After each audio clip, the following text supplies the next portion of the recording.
Romanos 12, versos 2, verso 2. E não sede conformados com este mundo, mas sede transformados pela renovação da vossa mente, para que experimenteis qual é a boa, agradável e vontade de Deus. Amém? Pode tomar seu assento, em nome de Jesus. Esse texto, quando veio ao meu coração, me veio no desejo de estar falando justamente sobre a mente e o coração. A gente sabe que na nossa linguagem, na nossa cultura, a gente muitas vezes leva o âmbito do coração para uma questão de sentimento, né? De sentir, de achar que uma resposta vem através de um sentimento, ou achar que uma mudança ou uma experiência passa tão somente pelo sentimento. E aí, eu gosto muito do texto que fala em Provérbios 4:23, que diz que de tudo que se deve guardar, guarda o teu coração, porque dele procede as saídas da vida. Este coração, ele tem um quartel-general, que é a nossa mente. Então o coração, ele não é puro sentimento. Coração, ele não é puramente emoção. Mas o coração bíblico, ele passa pela questão da mente, e a mente, ela vai trabalhar, querendo o homem ou não, vai trabalhar em várias áreas. Uma das áreas que a mente vai trabalhar é a área da emoção, é a área do sentimento. Mas a mente também vai trabalhar justamente dentro daquilo que o apóstolo Paulo, ele coloca aqui, não sede conformados com este mundo, mas sede transformados pela renovação da vossa mente. Então, a minha mente, ela pode ser renovada e ela deve ser renovada a cada instante. Eu vou usar até o termo cada instante, para que a gente não use, pelo menos na mensagem de hoje, para cada dia. Por quê? Porque a nossa mente, ela é muito rápida, já percebeu? A nossa mente, ela é talvez incalculável dentro daquilo que a gente perceba. A nossa mente, ela é tão rápida que nós, que somos brasileiros, a gente aprendeu a nossa língua, e quando nós então conversamos, nos comunicamos, a gente percebe que o falar nosso, ele tem uma velocidade que não dá para a gente calcular cada palavra que a gente menciona, de tão rápida que é a nossa mente, e de tão rápido que é o sincronismo daquilo que a gente pensa, daquilo que a gente acha e daquilo que a gente fala. Escute, essa mensagem, inclusive, eu estou gravando para colocar no YouTube, para que mais pessoas conheçam aquilo que a gente tem por visão bíblica e aquilo que Deus nos entrega. E falar da mente é algo que é providencial para o dia de hoje. Por quê? Porque a nossa mente, mesmo que uma pessoa seja altamente calada, ou talvez uma pessoa que seja até mesmo uma pessoa que não tenha aí a condição de falar, que a pessoa que é muda e só muitas vezes vai se comunicar por gestos ou por linguagem brasileira de sinais, que é Libras. Mas todo mundo passa por um processo que é chamado aquilo que é a mente, aonde estão os seus pensamentos, aonde estão também cadenciado um ponto de emoção e aonde está o poder de decisão de cada um de nós, a mente. E o apóstolo Paulo, ele vai dizer ali aos romanos que que a nossa mente, ela deve ser renovada. Então nós vamos passar por uma transformação desde que a mente ela seja renovada. E olha que interessante, nós aqui, agora há pouco, nós oramos, e essa oração, ela gera poder. Mesmo que a gente não veja resultado de imediato, ou, em muitas ocasiões, a gente vê o resultado imediato de uma oração. Por exemplo, uma oração de cura. Eu já participei de algumas cruzadas evangelísticas, e graças ao nosso Deus, que é Ele que realiza tudo, eu já vi muito milagre de cura. Já vi muita libertação. Já vi muita gente sendo transformada por aquilo que está sendo falado. E aquilo que a gente fala vai se adentrar no ouvido das pessoas e cada uma delas vai tomar uma decisão de aceitar aquela palavra ou não. E aí eu me recordo agora da parábola onde é falado a respeito da semente, que é a semente que é lançada em vários tipos de terreno. E aqueles terrenos ali, eles são justamente uma simbologia de como é que a mente de cada pessoa está. Então, se a semente caiu em um bom terreno, aquele bom terreno que aceitou aquela semente, ele vai produzir fruto já de imediato. Então, escute, cada um de nós aqui nessa noite, que estamos aqui reunidos como ministros da palavra de Deus, nós temos essa semente. Olha que maravilha, e olha que honra a gente ter uma semente que é a palavra de Deus. Mas, como ser humano, a gente também oscila por aquilo que é espiritual e aquilo que é terreno. Então, nem tudo que a gente fala é espiritual, vindo do nosso Deus e biblicamente falando, mas nós também proferimos palavras que são naturais. Mas mesmo as palavras naturais, elas não deixam de ser semente. Elas não deixam de ser uma semente. E é por isso que nós devemos, e não é fácil, mas por não ser fácil, a gente não pode usar isso de argumento para que não tome cuidado naquilo que a gente fale. Porque o que a gente fala é uma semente. E essa semente, ela é lançada em um outro terreno, que são as pessoas que nos cercam. Seja hoje, sejam amanhã, sejam durante a semana que vai se iniciar e a cada dia que vai chegar nas nossas vidas. São sementes. Mas uma vez que eu parto do princípio de a palavra habitar dentro da minha vida, esta palavra, ela vai transformar, ela vai renovar a minha mente. E é isto que vai ocorrer quando uma pessoa aceita de bom grado uma semente. Algumas coisas a gente observa hoje, mais talvez do que em outras épocas, pelo menos numa análise cristã de curto prazo de tempo. Mas hoje a gente percebe que muitas pessoas têm colocado obstáculos no seu terreno de receber a palavra. Têm colocado obstáculo de receber com bom grado uma palavra espiritual. E muitas pessoas têm levantado assim barreiras para que não recebam. Talvez por N motivos. Pessoas que já se machucaram dentro de igrejas, pessoas que já se machucaram devido a uma questão de religião, seja ela não só a que nós professamos, que é o protestante, que é o evangélico, pessoas que tiveram más experiências em relacionamentos.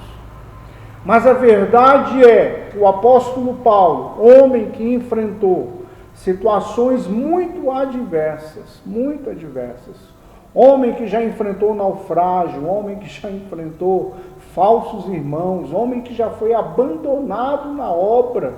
Olha, o apóstolo Paulo já foi abandonado na obra. Hoje a gente olha as cartas do apóstolo Paulo e muita gente se alegra em primeiro lugar porque são cartas espirituais, não é?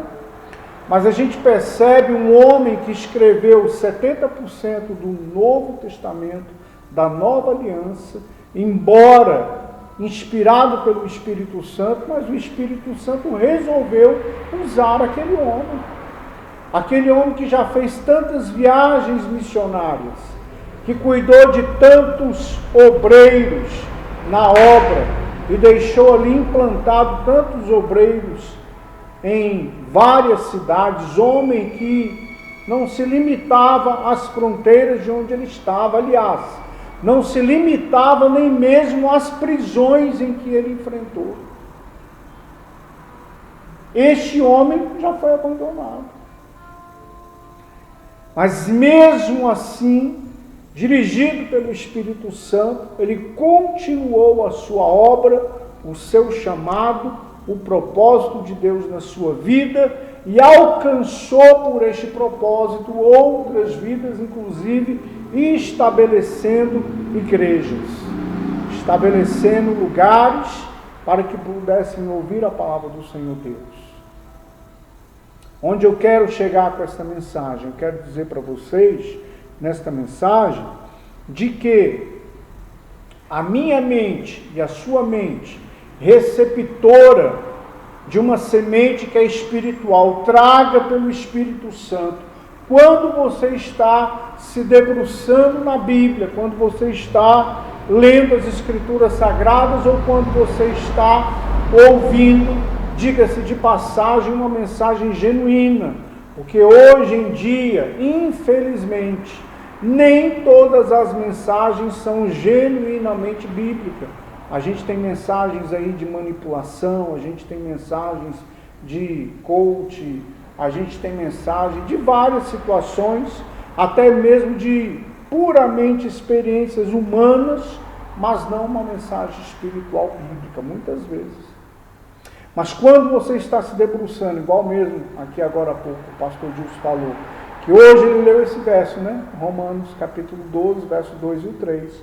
Quando se debruçou ao ler, o Espírito Santo estava ali colocando mais sementes dentro da mente, dentro do coração, dentro da vida espiritual. E cada um de nós é nesse formato. A gente vai lendo, a gente vai ouvindo, a gente vai tendo as nossas experiências, mas fazendo uma ligação, como a que eu disse agora há pouco, de um texto que eu gosto muito, que é de Provérbios 4, 23, que de tudo que se deve guardar, a gente deve guardar o coração, porque dele procedem as saídas da vida. Cada um de nós precisa sempre de uma saída na vida, de uma resposta, de uma direção, de um ajuste, de um direcionamento. Cada um de nós precisa. E isso só vai ser necessário, biblicamente falando, quando eu tomo medidas de guardar o meu coração. E para guardar o meu coração, não é eu colocar um colete à prova de bala, né? E sair por aí com um colete. Não, vou guardar meu coração porque agora eu vou colocar um colete à prova de bala. Não. Mas eu vou guardar o meu coração à medida que eu observo aquilo que eu estou deixando de semente bíblica entrar na minha mente e, porventura, aquilo que eu não esteja deixando entrar na minha mente, que é uma semente bíblica. Segunda questão, cada um de nós que estamos aqui, somos mensageiros dessa semente. Cada um de nós que estamos aqui, somos mensageiros dessa semente. Cada semente que você se alimenta, a sua mente, ela renova e você é transformado. E daqui um pouco você vai abrir a sua boca e essa semente, algo que nenhum de nós consegue explicar, ela vai agir no reino espiritual. Ela vai adentrar no ouvido de alguém, independente do lugar. Independente do lugar. Independente. Se você gravar um vídeo, como hoje estou também gravando essa mensagem, se você gravar um vídeo, você colocar na rede social, não se importe se você teve 0 de curtida, mas se alguém um dia ouvir aquela mensagem, é uma semente que vai chegar no ouvido daquela pessoa, uma semente que vai chegar no ouvido daquela pessoa.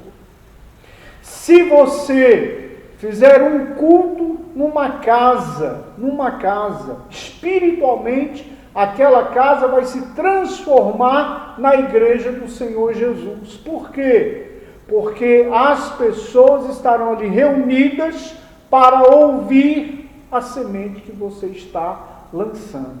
Igreja não é a placa, igreja não são as paredes.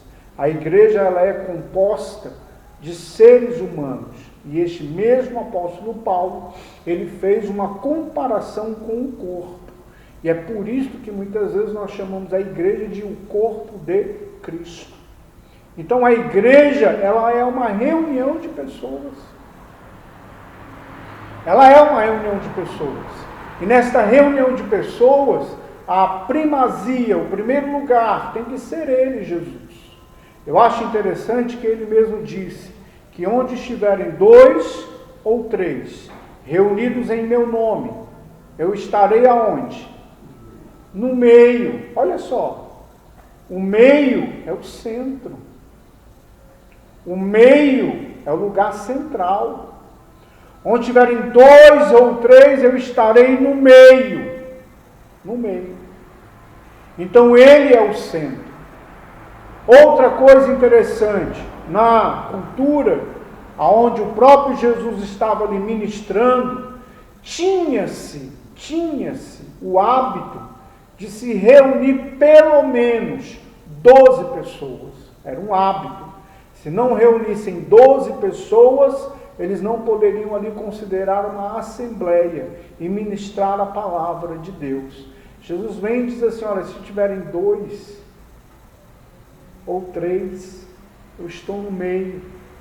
Se eu estiver sozinho, é um particular, mas não é um aperfeiçoamento de corpo, entende? E aí vem com todas as questões, aquelas pessoas que muitas delas estão feridas e estão dentro de casa, tendo um particular com Jesus. Maravilhoso ter um particular com Jesus. Inclusive, cada um de nós tem que ter esse particular. Ele mesmo disse que quando nós orarmos, devemos adentrar ao nosso quarto, fechar a porta e orar em secreto, e o nosso Pai que vem em secreto, ele vai nos recompensar aquela oração em secreto.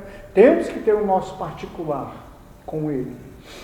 Mas além de ter o nosso particular com ele, cada um de nós, por que é que ele disse 2 ou 3? Justamente para que ocorra o aperfeiçoamento. Esse aperfeiçoamento, ele só pode ser executado pelo Espírito Santo quando eu estou reunido com outras pessoas, independente do lugar, desde que ele seja buscado e ele seja ministrado. Então, se eu faço isso numa loja, naquele momento, se eu faço isso numa casa, se eu faço isso em um apartamento, se eu faço isso em um salão, se eu faço isso num lugar denominado com placa, endereçado de igreja, mas isso ocorra, aí espiritualmente nós somos igreja. Mas olha a sua função e o seu chamado. Você carrega essa semente. Você, por carregar esta semente, você já é renovado e transformado por esta semente. Olha que maravilha. E se uma pessoa me escutar, esta pessoa vai ter uma semente que vai mudar a vida desta pessoa, que vai transformar a vida desta pessoa. O apóstolo Paulo, ele finaliza aqui dizendo, para que experimenteis qual é a boa, agradável e perfeita vontade de Deus. Isso é um alvo para cada um de nós. Experimentar qual é a boa, agradável e perfeita vontade de Deus. Olha, isso é um alvo para cada um de nós. E neste alvo, que é para cada um de nós, ele só vai ter eficácia nas nossas vidas se nós justamente formos transformados e renovados pela palavra do nosso Deus. Pela palavra. E aí vem algo que antecede tudo isso. Não ser conformado com este mundo, com este século. Significa que aquilo que é muitas vezes recorrente em um sistema que está convivendo com os que nasceram de novo, esse sistema, nós não podemos nos conformar com ele. Nós não podemos nos conformar se o amor se esfriou na sociedade. Importa é que o amor que eu tenha, o amor que você tenha, não se esfrie. Não é verdade? Então, nós seremos sempre uma partícula dentro da sociedade, mas para transformar a sociedade e não nos conformando com ela. Não é tarefa fácil. Por quê? Porque olha só, o conformismo, ele chega muitas vezes de forma silenciosa, ou ele vence a pessoa pelo cansaço. A pessoa vai cansando daquela rotina, daqui um pouco ela já está conformada. É assim ou não é? É desse jeito. O conformismo, ele chega na pessoa, quando a pessoa, inclusive mentalmente, ela não quer mais lutar, ela não quer mais batalhar. Poderíamos, cada um de nós hoje aqui, estar tendo um particular com Jesus, cada um no seu canto, lendo Bíblia, orando, escutando um louvor, ou até mesmo dando adoração a Ele que merece ser adorado. Mas resolvemos nos aperfeiçoar aqui em uma reunião de pessoas para fazer um culto a Ele, onde Ele é merecedor de todo o culto, Ele é merecedor de toda a honra, Ele é merecedor de toda a glória. Agora escute. Aqui diz perfeita vontade de Deus. Infelizmente, um sistema que ele é mundano, um sistema que é secular, tem adentrado a mente de pessoas que eram para estar sendo renovadas e transformadas, mas não estão, porque estão conformadas com um sistema. E esse sistema muitas vezes ele usa uma roupa de religião. E nessa roupa de religião, o ser humano tem caído mais uma vez numa armadilha, que é a armadilha talvez a mais antiga da humanidade. Sabe qual é a armadilha mais antiga da humanidade? É colocar o homem no centro.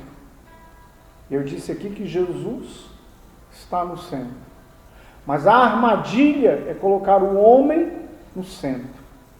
O homem em evidência. A sua performance em evidência. Segundo, olha como a armadilha, ela é ferrenha. Fazer a vontade do homem. Fazer a vontade do homem. E este ataque, ele foi executado na vida da Eva e executado na vida do Adão. Primeiro casal colocado e criado por Deus, colocado na humanidade. Qual foi o ataque? Colocaram ali o homem no centro. Qual foi o ataque? Fazer a vontade do homem. Então o que é que a serpente disse para a Eva?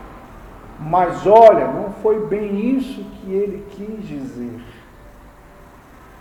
Estava mudando o pensamento que Deus deu para Adão e para Eva. Deus deu o pensamento para eles. Eles podem comer de todo o fruto do jardim do Éden, mas esta árvore do conhecimento do bem e do mal vocês não vão comer. E aí o que é que o inimigo usou? usou justamente essa armadilha. Colocou o homem no centro. Olha, ele não quer que você coma, porque senão você vai ser igual a ele, todo cheio de poder. Todo cheio de poder. Mas o poder que não provém dele, o poder que provém de você. Olha a performance do homem. Olha o mérito do homem. Olha o homem sendo enganado, para ser puxado para o centro. Olha o engano entrando. O poder que nasce de você. Não, o poder que nós temos nasce do Espírito Santo. Então, quando você liberar a semente que você tem, que é a sua palavra, você vai estar lançando uma semente, mas o poder dessa semente é o poder do Espírito Santo. E é por isto que o apóstolo Paulo, ele compreendeu que ele deveria então glorificar a Deus, porque o poder de Deus se aperfeiçoava na sua vida pela sua fraqueza e não pelo seu mérito. Mas entenda que a armadilha, ela continua. E muitas pessoas, até mesmo a religião, tem promovido essa armadilha. É uma mistura de igreja, com aquele pedinte do gênio da lâmpada. Já ouviram a história do gênio da lâmpada, né? Que a pessoa encontra o gênio, esfrega, o gênio sai de dentro da lâmpada e fala assim: você pode fazer 3 pedidos. Não é errado a gente pedir. E o Senhor mesmo diz que nós devemos pedir. O Senhor mesmo diz que nós devemos orar. O Senhor mesmo diz que nós devemos colocar diante dele as nossas petições, devemos colocar diante dele as nossas necessidades. Nós devemos sonhar como Abraão sonhou e viver um grande milagre. Mas o grande problema é que o ser humano está se conformando cada vez mais apenas a pedir e ser colocado no centro. E muitas vezes, quando ele não é atendido, este ser humano ele entra numa crise de existência, crise de amor. Será se Deus me ama? Será se Deus me ama? Meu Deus! Mas Deus não trocou o helicóptero dele, Deus não trocou o jatinho dela, Deus não trocou o carro, Deus não trocou a casa, Deus não trocou o marido. Tem uns que oram até para trocar o marido, né? Deus não trocou o marido. Aí entra em crise espiritual. E aí sabe o que faz? Transfere, começa a dizer que aquele ministro, você que é ministro, que está carregando semente espiritual, a culpa é sua. Então eu vou arrumar um ministro que atenda o meu desejo. Então ele vai atrás do ministro, conhecido ministro gênio, o gênio da lâmpada. Aonde ele vai esfregar e o gênio vai falar assim: pode fazer 3 pedidos. Você pode pedir até o marido da outra, olha só. Já pensou? Então, observe como o não se conformar com o mundo, não se conformar com os padrões do mundo, ele é muito mais perigoso do que a gente pensa. Tem gente que está dizendo assim: não se conformar com o mundo é só o cidadão não ir ali para o frevo, é só o cidadão parar de beber, é só o cidadão não estar na prostituição. Não. O mundo, ele tem principalmente a armadilha mais antiga, que é colocar o homem sendo endeusado, o homem no centro, o homem no meio, o homem pela sua performance, o homem pelo seu mérito. E aí, escute, já estou finalizando. Inclusive há pessoas que são julgadas pela forma de ministrar, porque o homem está tanto no centro que ele quer agora ditar normas de como é que você deve se ministrar para gerar poder. Se você ministra calminho, para uns é poder, para outros não é poder. Se você ministra gritando, para muita gente é poder, para muita gente não é poder. Entende? Se você é eloquente na ministração, então você é poderoso, porque você é eloquente, porque você fala, porque você pula, porque você gesticula, porque você dá cambalhota, porque você corre, você é eloquente. Técnicas estão sendo avaliadas, mas eu lhe digo algo: se você ministrar espiritualmente, mesmo que você ministre calminho, o que importa é o poder de Deus. Se você ministra gritando, o que importa não é o grito, é o poder de Deus. Se você ministra cheio de coreografia, pulando, saltando, dançando, sambando, desde que o poder seja manifesto e ele está misturando em você aquilo que você tem como identidade humana na sua forma de se comunicar, porque eu conheço pregador usado por Deus, com poder, que fala alto e grita, mas eu conheço também pregador usado por Deus, que fala até mais pausado do que eu falo, conversando muitas vezes. Conhecemos um pastor que ele conversando, ministrando a palavra, mandava as pessoas procurar o câncer, o caroço tinha sumido. Não precisou de gritaria, não é? Mas também já vi gente sendo usado com poder, pelo Espírito Santo, gritando. Então não sou contra nenhum grito e nem um falar silencioso, mas estou dizendo para vocês que estão aqui: deixa Deus usar vocês com as sementes espirituais. Deixa Deus usar vocês. Comentei domingo passado na mensagem: se você vai pregar com esboço, deixa Deus te usar com esboço. Se você for pregar com notebook, deixa Deus usar você com notebook. Se você for pregar sem esboço, deixa Deus usar você sem esboço. Pastor, o que você quer dizer deixa Deus usar? É você ter a semente, não se conformar com este século, ser transformado, renovado e lançar a semente. Amém? Vamos orar?